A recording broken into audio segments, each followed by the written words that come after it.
Being Jewish to my father was, I guess, a memory of him living in two different worlds.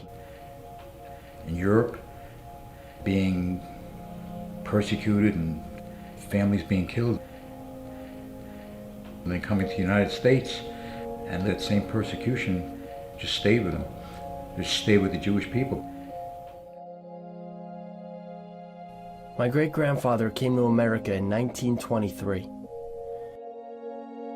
He traveled on a Dutch ocean liner called the New Amsterdam, cramped in a steerage with his mother and younger sister by his side. A young kid in a new world, starting a new life. I grew up hearing his stories of success in business, starting a family, and most of all, his stories of speed skating. Jewish athletes or Italian Americans in the early part of the century. Irish Americans became boxers when they were discriminated against, and then of course African Americans later. I think any minority always feel like they have something more to prove.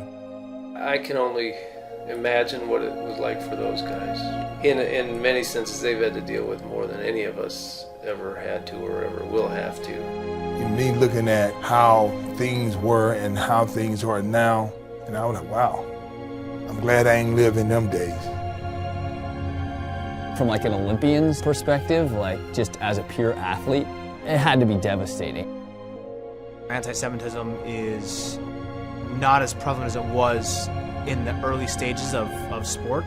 Racism and sexism and prejudice have persisted even in the face of excellent athletes of all races and creeds and genders. Being a minority on any team, it really can set you apart. You have to fight a little extra hard to achieve success. You know, talent rises to the top no matter what their faith or race. Life is not by being, it's by are you gonna do it? Don't nobody stop you. They only just challenge you and tell you you can't. But it's up to you to persevere. I intended this film to focus solely on Jack Brooks' life, about his struggles in an unknown land. It's a tale that fits neatly into storybooks and history lessons. The young immigrant escaping the violence of the old world for the promises of the new one. But I've come to realize that this is a story about many lives. It's about more than any one man. This is a story about how we conduct ourselves and treat each other, not only as athletes, but also as brothers, sisters, neighbors, and citizens. This is a story about what it means to play the game when the field isn't level. To find the will to succeed when the prospects of success remain so persistently grim. This is a story about the fight for fairness, for acceptance on the field and off of it. This isn't the stuff of Hollywood lore. My great-grandfather and the men and women who come after him don't die rich. Sometimes, they're not even remembered.